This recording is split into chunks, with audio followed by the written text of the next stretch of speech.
Okay. Good morning, good afternoon, good evening from wherever you are joining today. Welcome to the Gsfn Friday Idea Exchange program. I'm Dr. Renuka Thakur, founder of Global Sustainable Futures Progressive Partnership Network. I reside in UK, and just to be mindful that we might this is on YouTube, so it is online and it is being recorded. So just be careful.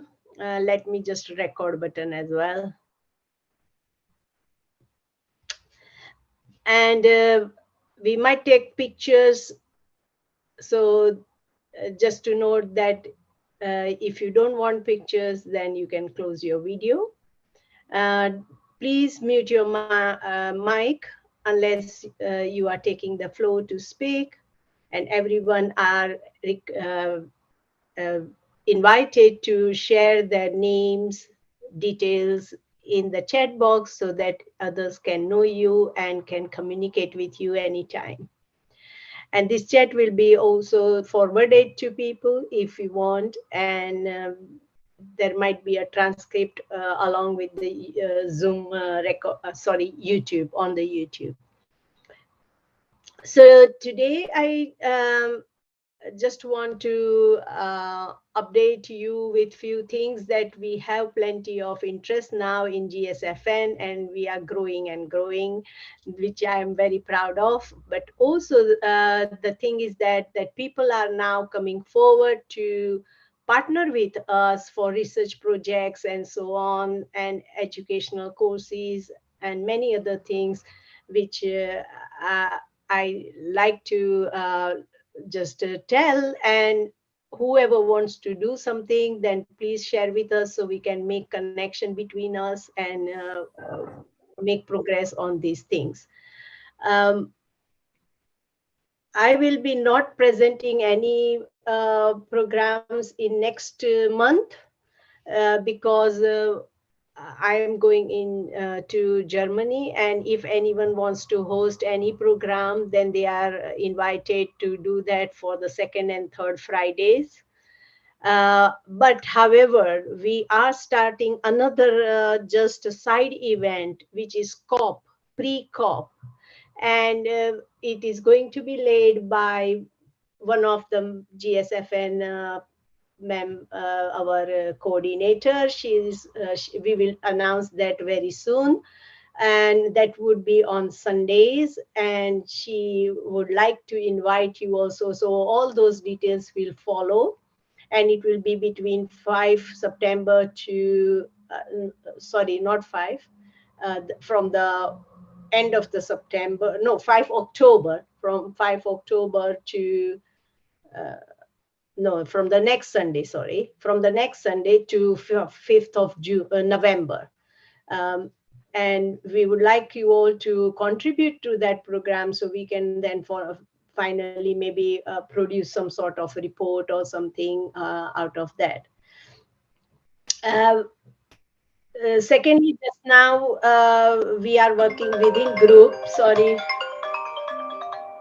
someone has called me, but I will say, hold on.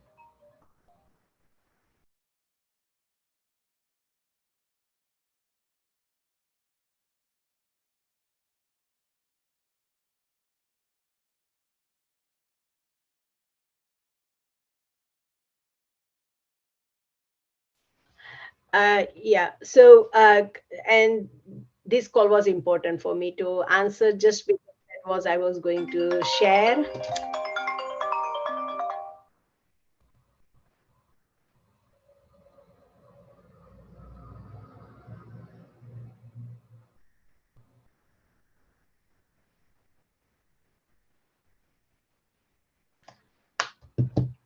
We are developing women equality partnership bid, and that is between 8 ODA, that is developing countries, and UK. And probably that would be a very good chance for GSFN to contribute to, Sustainable Development Goals 5, gender equality. And related SDGs. So I will stop here and I will invite Niladri Chaudhary, Dr. Niladri Chaudhary, to introduce himself and present his talk. Thank you very much. Thank you, Dr. Thakur. And good morning, good evening, good afternoon, wherever you are. I'm based out of Bangalore as of now, uh, India. And I am basically from the IT background, and sustainability is something which I started a couple of years back. But my focus is not the entire sustainability as you are. I look at only a very niche area, which is IT. And the reason behind that is we are contributing quite a lot on the carbon footprint in terms of creating that. So we need to take care of it. And not much is talked about on that. And that's the reason why I focus on the sustainable IT. So into consulting and training related to resilience and sustainability. And I feel that both works together very well. And I also organize one of the largest events from India called DevOps India Summit.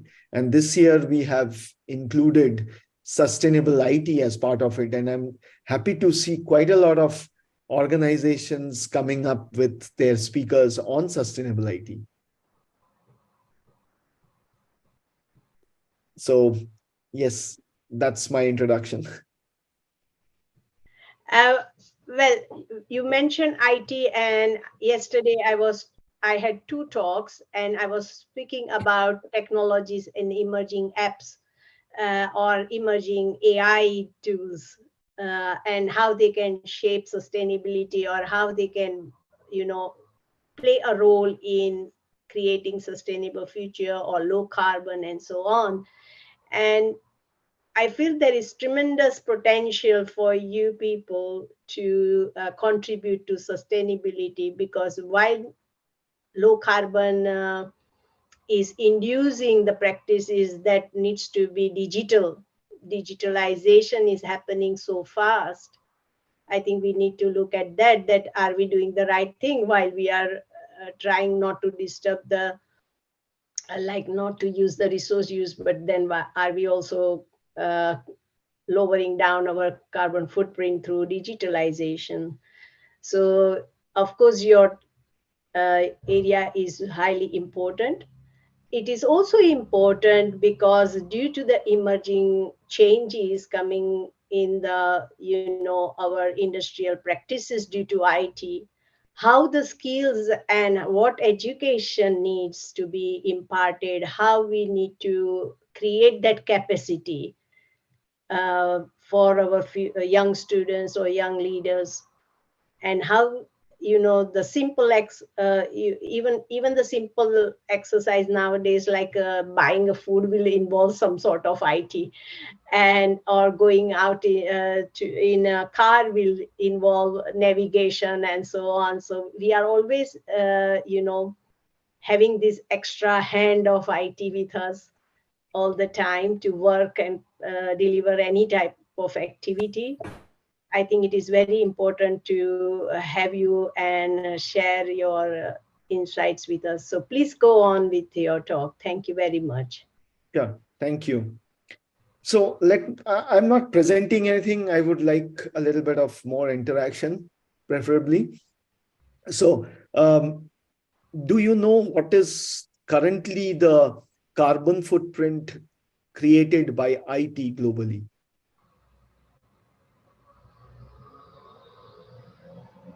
Anyone would like to answer?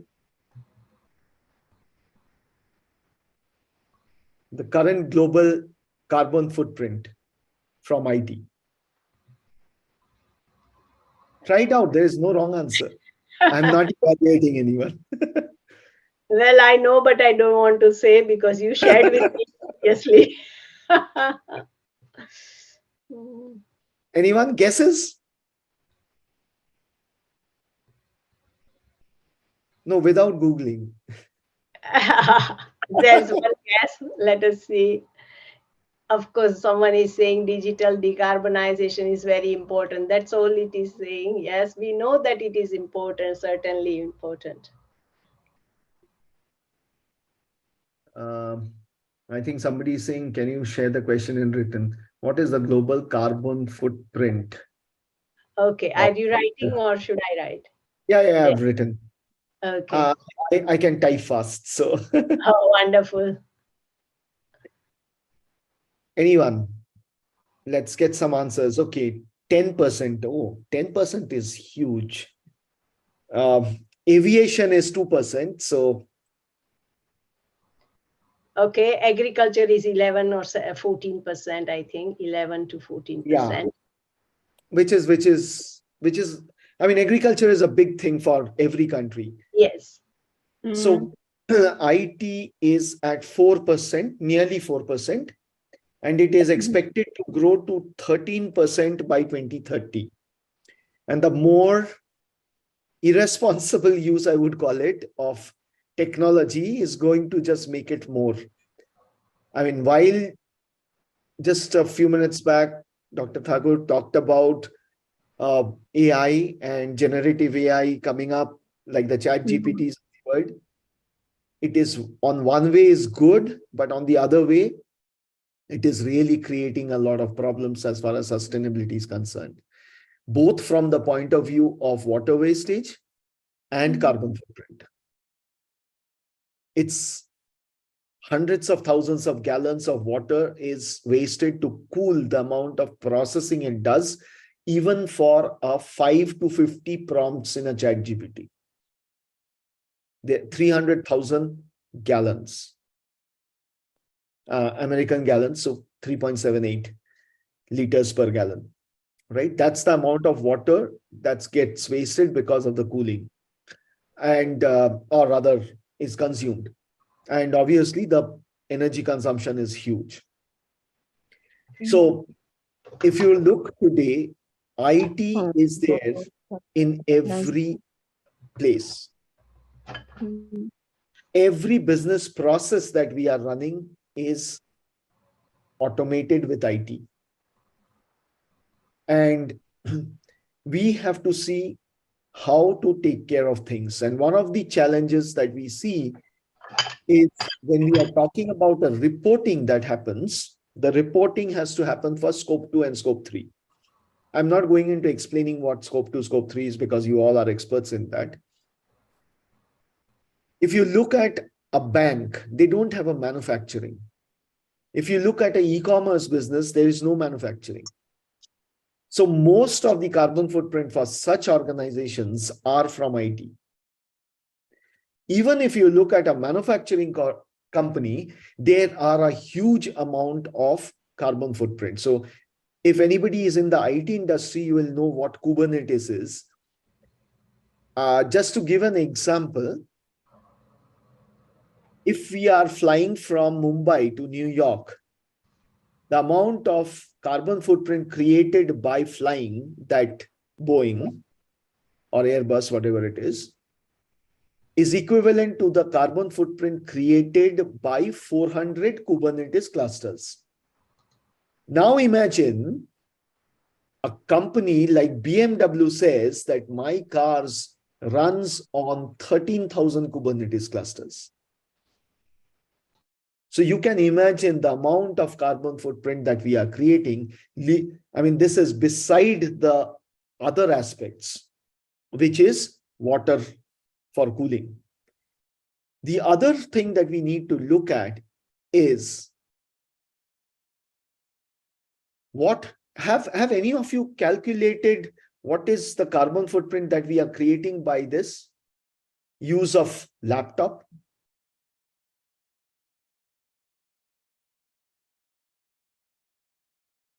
Anyone has done the calculation? I use a MacBook Pro. It's 96 watts. So for simplicity's sake, I've taken 100 watts. And very conservatively, I definitely know I use much more than that. 8 hours per day for 300 days in a year, it comes to 240 kilowatt hour of energy consumption.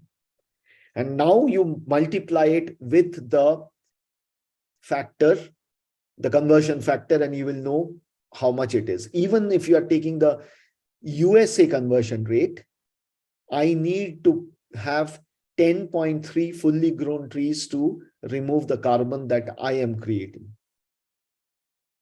That is only 10 to 15% of the life cycle carbon footprint.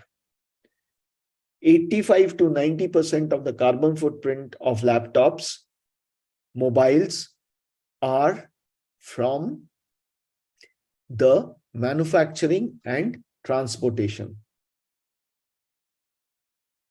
So we need to be careful about what we are doing, right?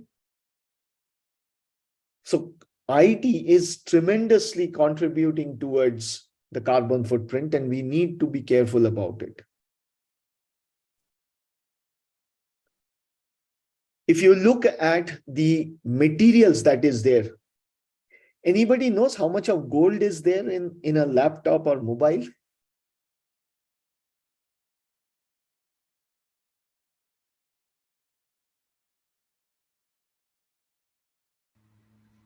There's no ladies in this group here other than Dr. Thakur. Niladri, Niladri, you have come to the right audience, because here we are no wise in this. So you may not get an interactive answer, but we are enjoying it. Keep going. So it is found that if you take like 1 kilogram of gold ore, the amount of gold that you are going to get out of it, pure gold that you are going to get out of it, if you take the same 1 kilogram of extracted metals from these laptops, from these mobile phones, you are going to get more amount of pure gold out of that.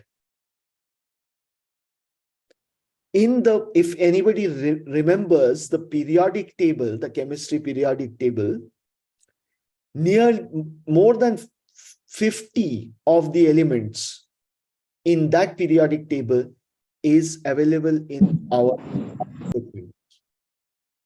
And that is the reason you can see that how much of metal we are using, which needs extraction, which needs processing to make it. And that's why you saw that Apple 15, I don't know how many of you have seen the new video that has been created, the Mother Earth video by Apple. And Apple 15 got launched yesterday in India. So Apple 15, iPhone 15 is completely recycled metals. It's a huge, huge amount of metal which is used here. And those are kind of things that we are looking at in IT. Now, this is on the usage, this is on the beginning. What about the end of life cycle management? That is the worst in IT. We have no clue. How many of you have less than 3 laptops at home?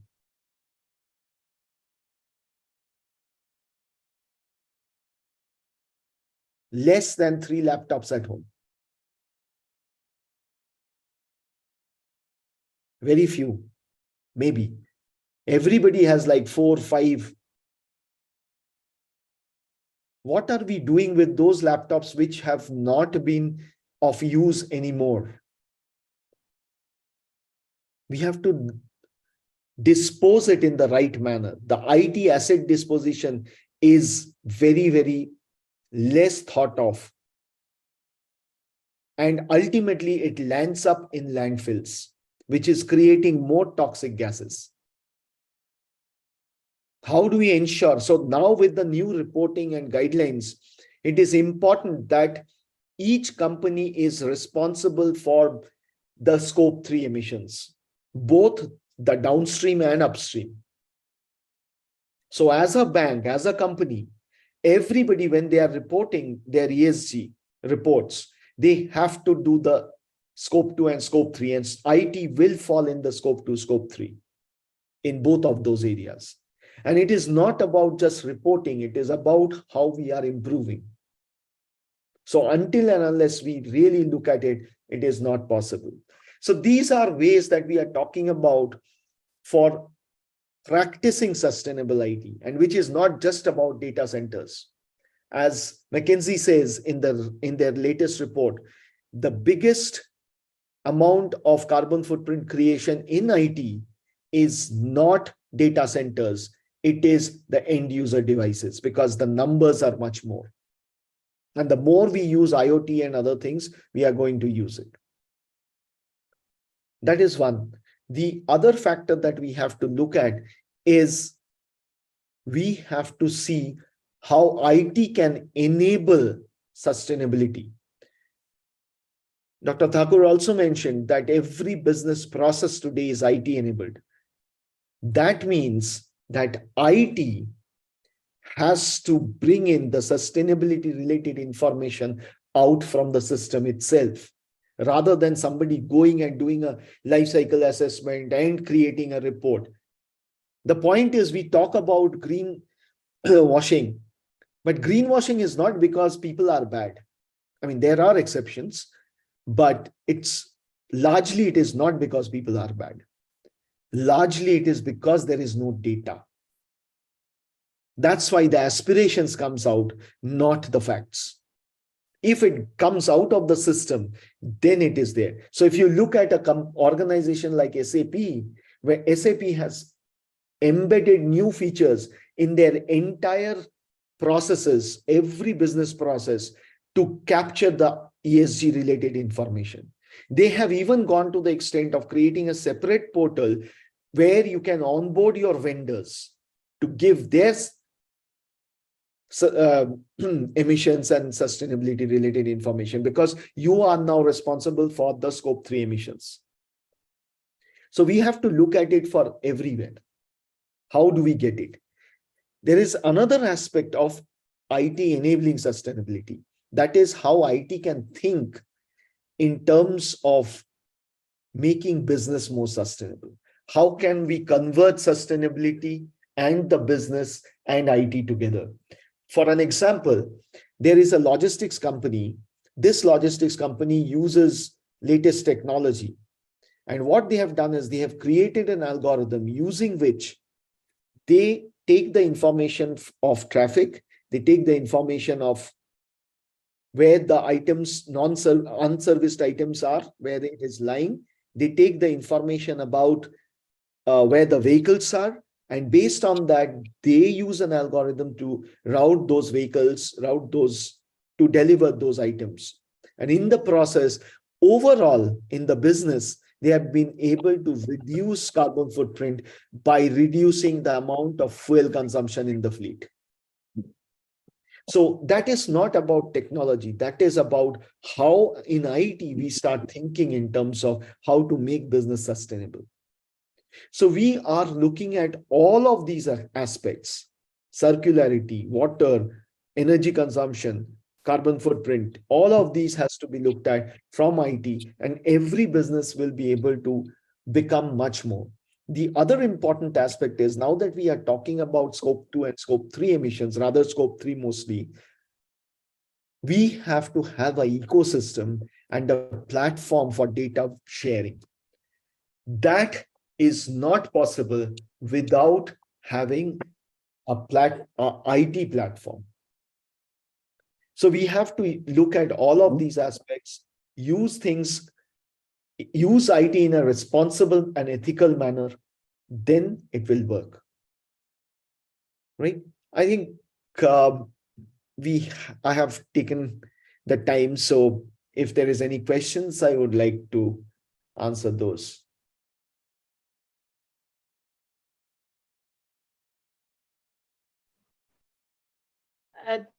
Thank you very much. Thank you. It was very, very interesting, because these facts, though we know the process, I mean, the overall understanding we do have, but I don't think we ever thought about the numbers which you shared. So thank you very much. And I will invite anyone who wants to ask questions. Otherwise, I have plenty. Yes, please. Yes, Ernesto. Ernesto, please go on. Yeah, greetings from the capital city of Canada. Good morning, Dr. Niladri. Did I say it right? Yes, yes, perfect. Uh, you keep on interchangeably saying technology and IT and other. Are you referring to the greenhouse effect, or GHG measures? Yes, I am referring. So when I'm talking about the carbon footprint, I'm talking about GHG. When I'm talking about the laptops and everything going into the landfill, it is not just carbon, but it is also the other toxic gases. So it's the entire greenhouse gas. Okay. So it is clear that we are dealing here with the measures and everything of the GHG, as Yes. we probably initially using in all the discussions that we have, including the greenwashing, which is really my topic of interest. Anyways, um, what's your reaction, Dr. Niladri, in one of the videos that the Alibaba founder articulated, is that we are, if I may summarize it, we are in a crossroad right now. And are we not over analyzing or advancing our knowledge? Or is it because the technology is with us right now? And because the Alibaba founder, narrating the advancements that we had before from the steam engine, which is everybody was in panic. I mean, the introduction of computer, everybody is in panic. What I'm trying to point out is, are we not advancing too much or over analyzing it? But It's I appreciate the preparations we are doing regarding GHG. And what's your take on this, especially on the perspective of technology and IT? very good question. So I'll look at it in two parts. The first part is, are we over analyzing? I think I look at it from a very practical scenario. So I have come to Bangalore in 2011, and Bangalore is very famous. Those who have come to Bangalore are in India. They know that Bangalore is supposed to have a very, very beautiful, cool climate as compared to the other parts of India. Even if you go a little bit further to Chennai, the temperature completely changes. So, uh, but the kind of things that I saw in 2011, the temperature is not same today. If you look at, I think Dr. Thakur will say, my daughter stays in Germany. So when I was having 31 degrees as the highest in Bangalore, she was having 38 degrees in Germany. We cannot say that that is just a natural phenomenon. We are introducing more heat into the system for, for all that we are doing. So I don't think it is over analyzing. And today I got a very nice post in LinkedIn that stop talking about saving the planet. We don't need to save the planet. Planet can do whatever it needs to do to save it. But are we going to save the human beings? Will the human beings be able to tolerate the things that the planet is going to maintain what it needs to maintain? That is what is important, right? So we have to take care of ourselves. We have to take care of our kids. That is what is important. That is the first part of the thing. The second part is on the point of, are we doing too much of growth? So I have handled a couple of roundtables with sustainability practitioners and all. And this is a very common question which comes. about sustainability is that what do we do with growth? And the question is very valid. Do we really need to grow to the extent that we are growing? What happens if we do not grow for the next 5 years? Right? So the question of degrowth comes in. So one person even asked, when I was talking to a board of directors on a session, the person asked that the way that you are talking, it means that we have to move away from the capitalism kind of thing. We have to stop capitalism. My point is, no, we don't have to stop capitalism. We have to reimagine capitalism. We have to do things differently. We have to innovate to find a different way of doing it. ChatGPT, for example, if you look at generative AI, it is good where it is required. Like if you want to find something in healthcare, if you take help of this, yes, but not for taking Ernesto's face and putting it on some celebrity's face or something. That is absolutely irresponsible use of ChatGPT, right? So those are kind of things that we have to start thinking. The point is, sustainability is not about technology. Sustainability is not about process.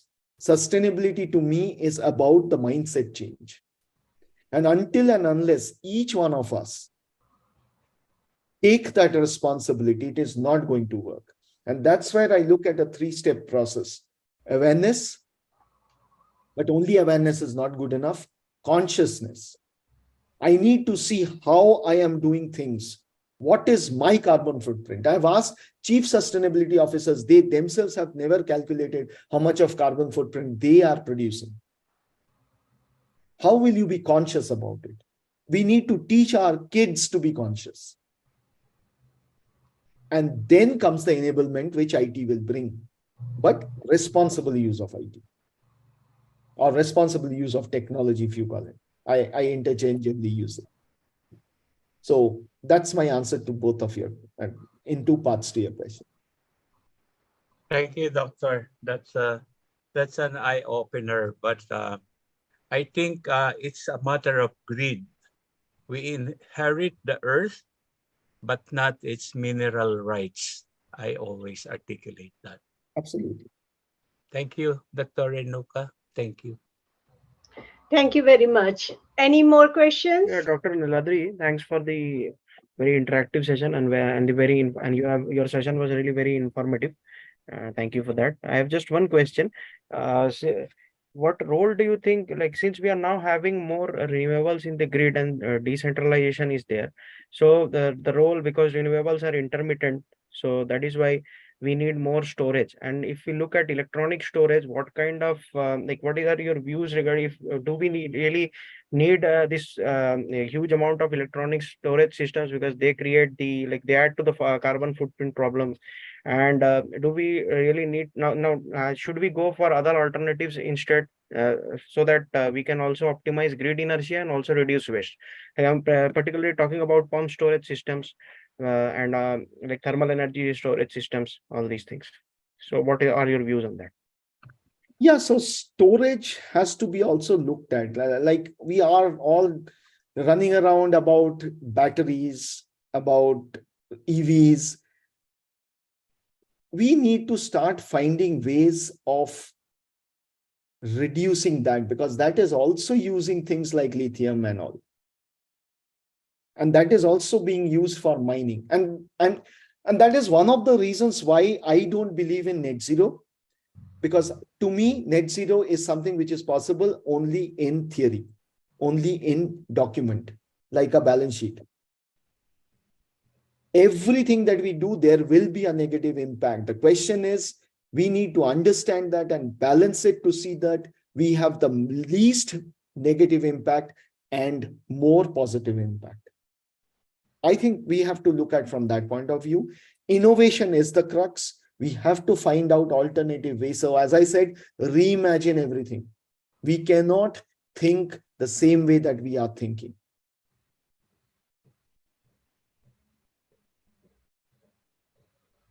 Thank you. Good. Thank you for all your questions. So I have a few questions, and like I want to also share, maybe rather than because you mentioned about water wastage. Now, how anyone would imagine that when I'm using an IT or iPhone, I am doing a water wastage?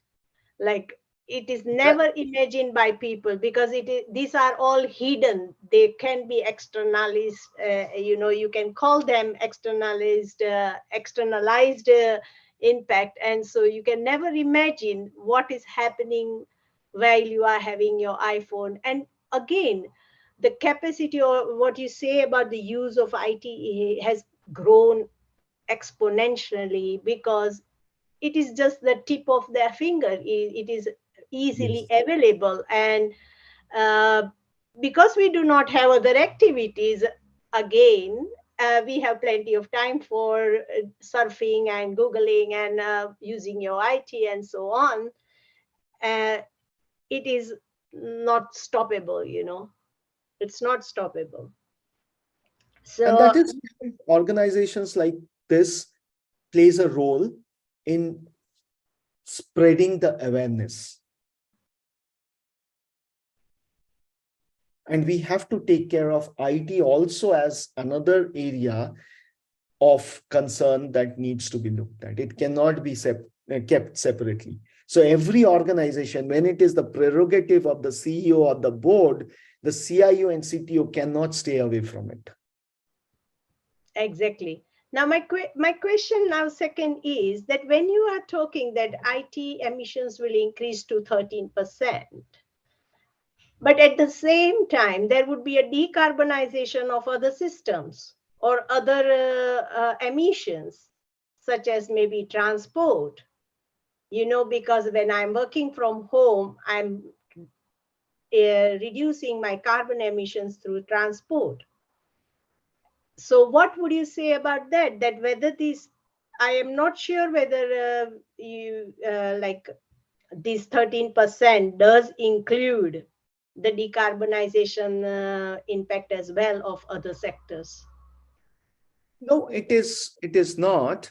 It is not included. But the point here again is what I said is the balance. The point is when the COVID happened, everybody started getting into Zoom, right? The question is, have anybody even thought of calculating that how much of travel has reduced as compared to the amount of use of Zoom? There I would say yes, we have got some information, and there was a deep fall in carbon emissions. Fair enough. So in this particular case, yes, but not for every IT activity that happens. So my point is that we have to be conscious and consciously evaluate the negatives and positives and accordingly take decisions. Sure. And so there is a question of double materiality over here, certainly. Now, probably just for the audience, because probably they do not know what is scope 2 and scope 3. And if they understand scope 2 and scope 3, they would get better idea of how much wider impact it does. So if you can explain scope 3 or scope 2, it would be interesting a little bit. Otherwise, I can also add then later if you want. So scope 2 is indirect. So if you are looking at all our electricity, the electricity is scope 2 because we are using electricity, and to create the electricity, there is fossil fuel being burned. In India, on an average, 72% of the grid is fossil fuel, 28% is renewable. If you look at Norway or Sweden or something like that, the percentage of non-renewable is much, much higher. That's why when we talk about the EV, electric vehicle, it still needs charging. So when we look at the charging, if you are charging using the non-renewable grid, the fossil fuel grid, your EV doesn't help. In India, the calculation is that if your car has run for 100,000 kilometers, then you get to a zero status of carbon emission. It's how many cars runs 100,000 kilometers if you are using for a personal use? Very less. So that is your scope 2. Similarly, if your company is providing for transport, it's a scope 2 because the transport provider is actually using the fossil fuel, the diesel or petrol, and you are using their cars. So those are scope 2, which is still easy to calculate, but scope 3 is much beyond. So when we are looking at a laptop, we are looking at the manufacturing of laptop. We are looking at the energy, the water that has been consumed in processing the minerals. So the minerals has been taken out of somewhere in Africa, then it has transported to maybe somewhere in China, where it has processed, and then it has gone to another unit for the motherboards. And then the laptop has been created maybe in Indonesia or Malaysia, and then it has come to UK for actual selling. So the entire transport, the entire processes that has gone in for doing all these things are your scope 3. Yes, certainly. Certainly. I think Partho has raised his hand, so I will give him the floor. What role could be played by predictive maintenance in reducing the carbon footprint from industrial waste? Yeah, that is my question. Yeah. Thank you. So we have to understand one thing. Any rework is not only cost, rework is also rework. That means you are doing more work. That means the amount of energy you have generated in working, you are generating that much of carbon footprint and waste again by reworking. So the faster we can catch problems and take care of it, the lesser we are going to have rework. Yes, thank you. Thank you very much. And also you mentioned about the heavy metals, and they are also very interesting. And also you mentioned the periodic table, which rarely anyone can remember. I hated my chemistry teacher for that because I had to mug it up. Well, I am a different person. I loved that periodic table. But I never liked, the biology.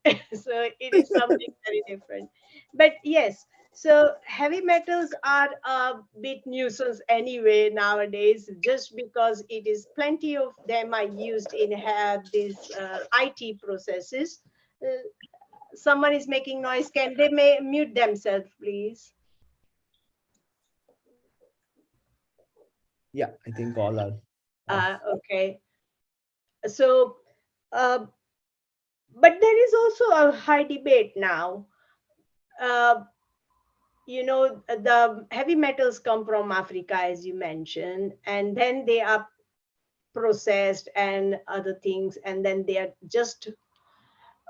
Yesterday, I was listening to a very high level debate, and they mentioned that normally the companies from USA and other, they are in the process area. Like, I mean, while the ore is taken out and processed, but the ready-made part of that processed material is purchased by Chinese, and then that is sold or used in the manufacturing of IT devices, and that is bought by people like Apple and organize, like those who are in that IT field. So it is a very complicated supply chain, Yes. and also it highly impacts the social inequality and economic, needs of the people who have to just carry on their living rather than thinking of any green product. I will stop here. I think Ernesto has one question to ask you. Yeah, to continue my concerns, Doctor, one of the things that I would like to see in your perspective is how is the future of technology, like the conferences and meetings and education using technology, because we share the same reactions regarding the fossil fuels that we saved during the pandemic, where there are less travels, less consumption of fuels. Even the China has been smoke free and I mean less pollution. So what do you see in the future of the platforms? Because I can see a positive impact and tremendous savings of, I mean, our planet Earth when we implement that, as well as helping the academe, the student, the teachers to share more through the use of AI or ML or other advanced technologies that we are now facing. So even in business, I suppose, when they reach the point where they can profitably produce in certain area, then they can set up another manufacturing area so there will be less travel, less exports, or using fossil fuels. What's your take on this, Doctor? Thank you. So I would look at it from the point of view of practicality. Okay. You must have seen last month, that is in August, one of the Google's data center was down. Why was it down? Because the cooling system could not handle the environmental heat. The heat outside in the environment was so high, it could not cool the servers to the extent it could have because of so much of heat. The same thing happened a couple of months back with the Microsoft data center. If you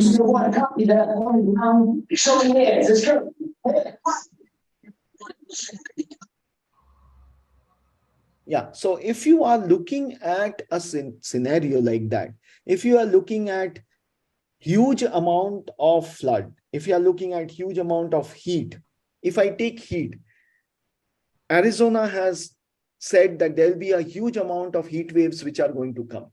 Now, when the heat wave comes, power goes in wires, which is made of metal. With the heat, the electrons and the metal expanding and all those things, those physical properties are going to get disturbed, which will lead to huge amount of blackouts.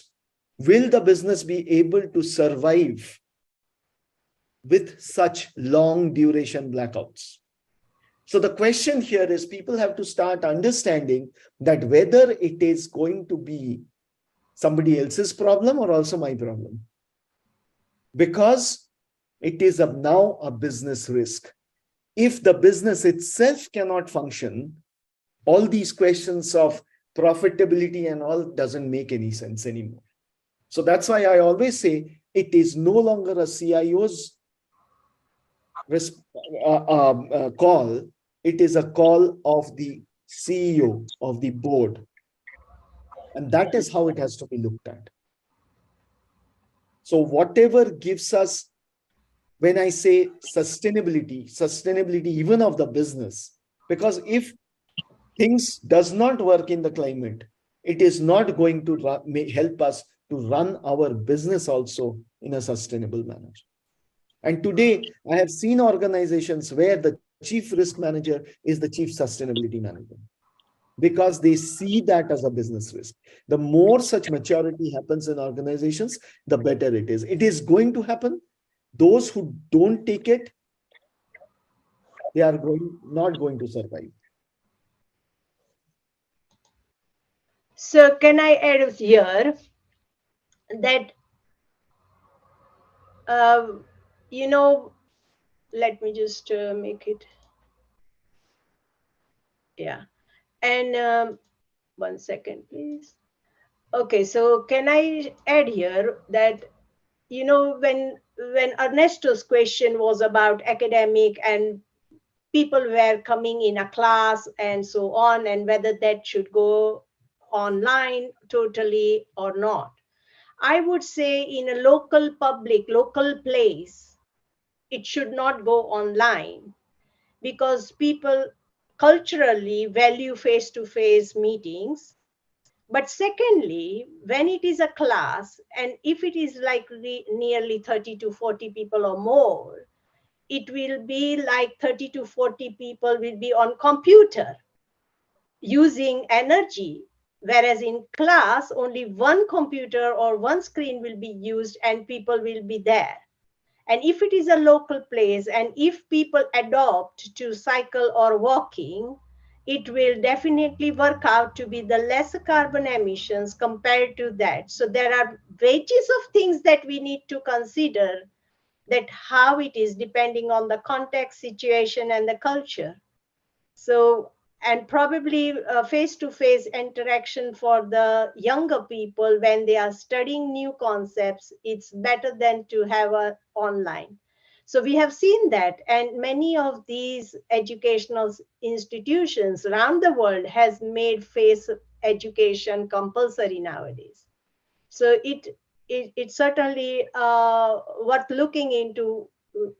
And I would always say that there is no one answer to carbon emission or climate change or any other aspect of our life. There is no one answer. So it should be situational, it should be contextualized, and it should be, you know, fit to purpose for in relation to affordability and economic and social and all sort of those factors. Partho, please. And as I mentioned earlier, it is also about finding out the balance between negative impact and positive impact. Yes. For today, for example, for today, it is perfectly well, because if we are all from international countries and we can never meet like this if we are going to travel at a one day for 1 hour. So Right. for us, this way of meeting is perfect, but for rest of the things may not be perfect. Okay, Partho, please. Yeah, thank you, ma'am. And Dr. Chaudhary, you mentioned a very good example about the outage in the in the Google's data center.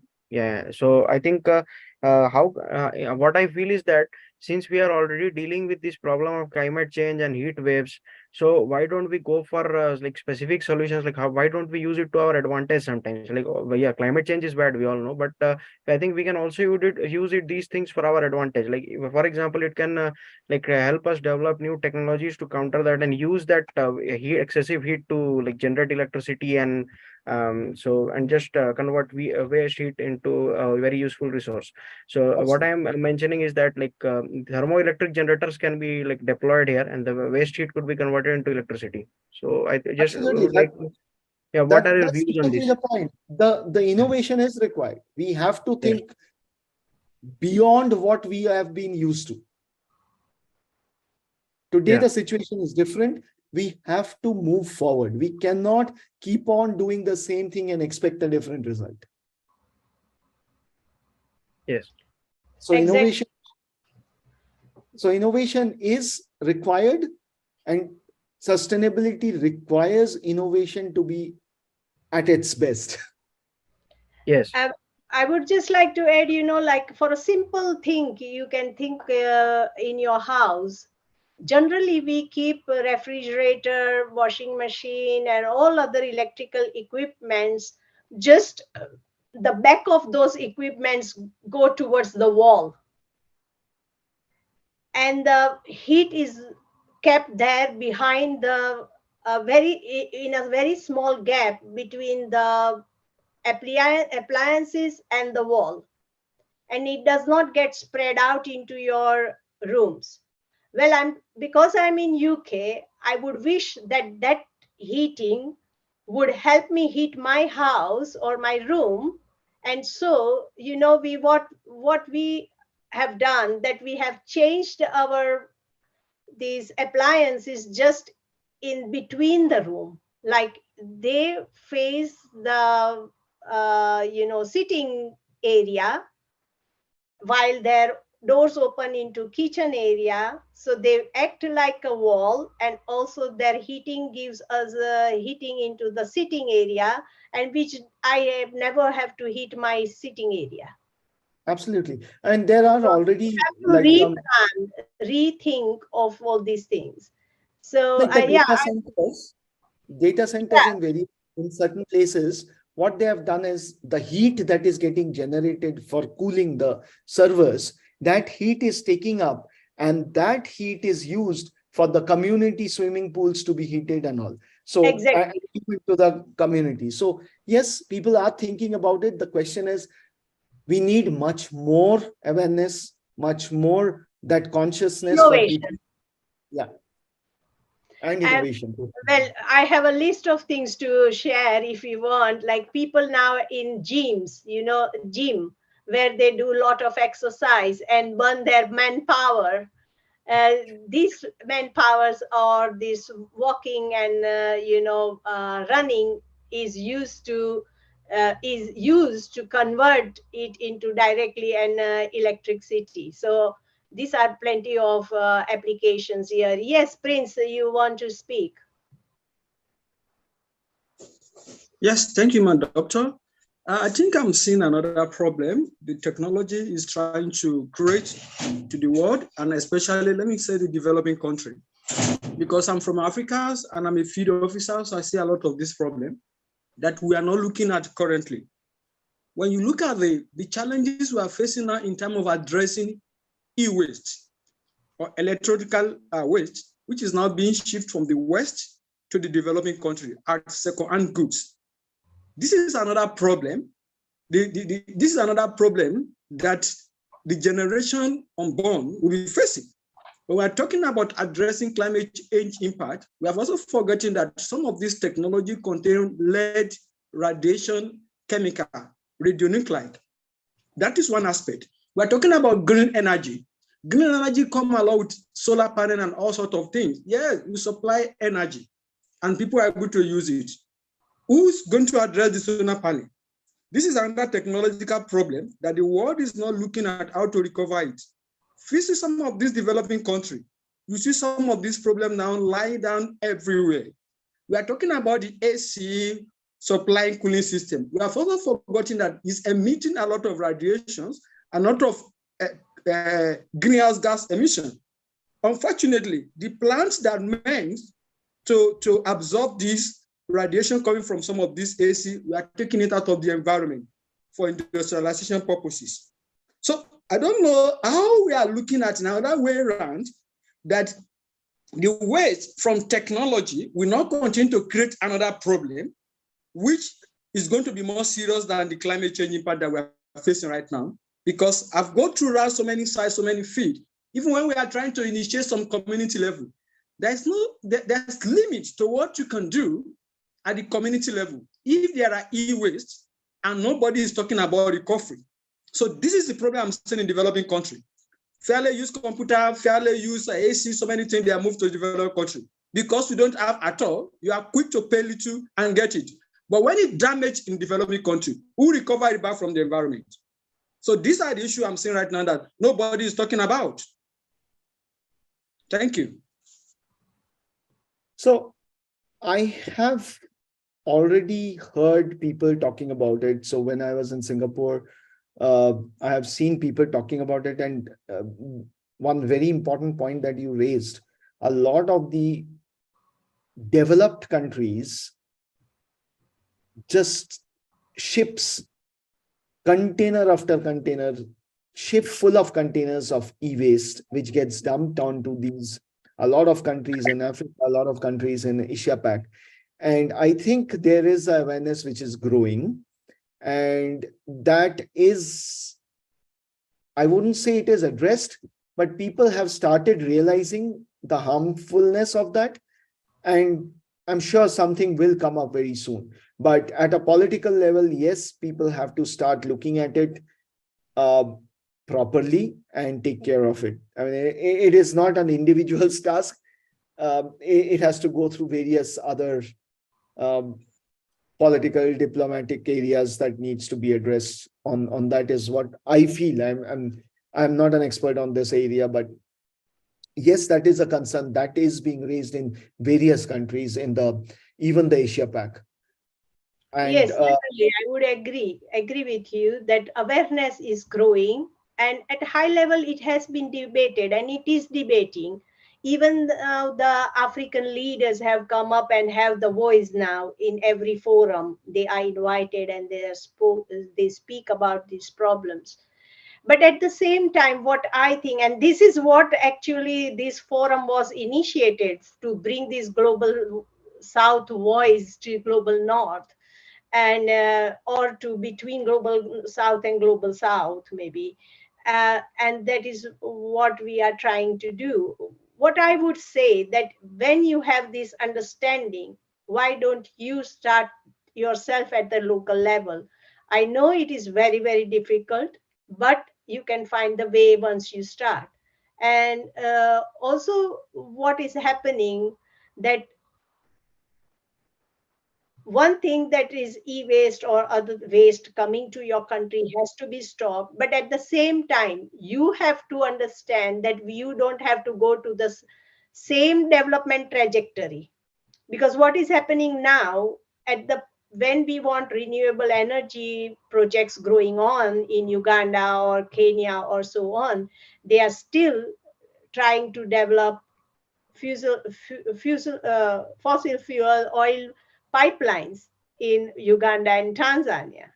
So why they are encouraging this such investment while we are all talking about carbon emissions?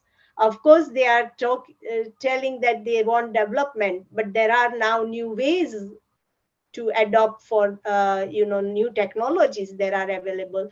Solar energy is in ample with Africa, so they should capitalize on those things rather than taking again the traditional pathway of development.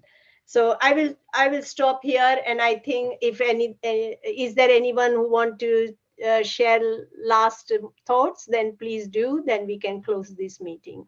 Thank you. I need to drop off now. Yes, okay, not to worry. Thank you Okay, very thanks. much for being with us. I think Pramod has one last question if you want to quickly answer, or you can. Yes, yes, yes. It's too late, not too late. Yes, Pramod, you have not. Please unmute yourself. Yeah. Yes, so it's not about a question, it's just observation. It's a wonderful talk from Dr. Niladri and others. So when I could hear that is two areas of discussion. One is a lot of philosophical thought, that idea comes in our mind when we talk about reimagining, rethinking, recreating, innovating. And that's true. That's the one part of the word which you see here. We are actually here, fortunately. But bigger part of the world who is struggling to make living, the food, shelter, and different countries, not that one country or other. And their first thought is, how do I make living? So somebody make living by cutting the wood, burning the wood. Somebody make living by using a laptop and burning diesel and petrol. So majority of the population, for whatever reason, are struggling with primary challenges to fulfill their life and survival. So reimagining the world should be reimagining the lifestyle of everybody. I don't know, one person, one company, one department, or IT or petroleum company can solve it. Uh, it's just everybody to think through, and it's more responsible to people who have something than people who are struggling to make it happen.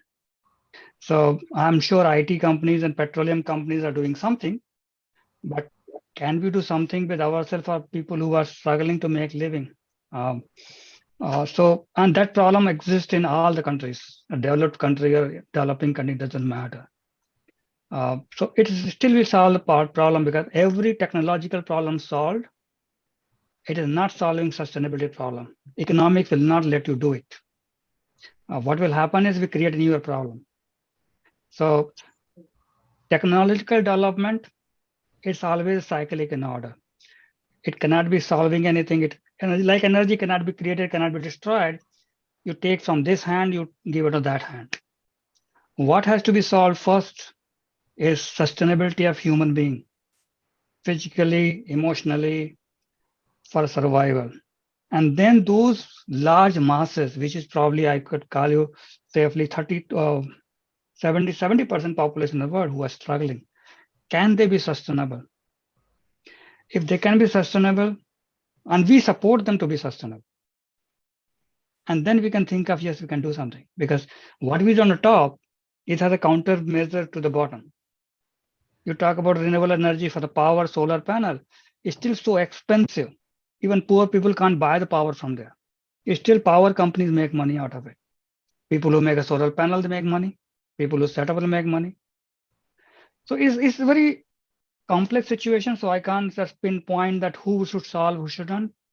But majority of the people in the world who are struggling, sustainable uh, human being, can we provide them sustainability and some good life better than what they have? That also one thought. Again, this is not to counter any thought, it just add on to what we discussed. Over from my side. Thank you. Thank you very much. Do anyone want to comment? I think Partho is there. Yeah. Um, Thanks, sir, for the interesting question. So I would just like to add a thing if we are looking, I think if you are looking, if you want solutions and if you want to make the economically challenged people a part of the sustainable development juggernaut, so I think we need to upskill them in green jobs, and we need upskilling and reskilling both are very important. And the other thing which I think is that for people who have land, I think that land can be used as a resource. So if we can go for the net metering concept, in which they provide their land, and the net electricity which they generate can be fed to the grid, and they can also earn some money out of that, and without making huge capex or opex.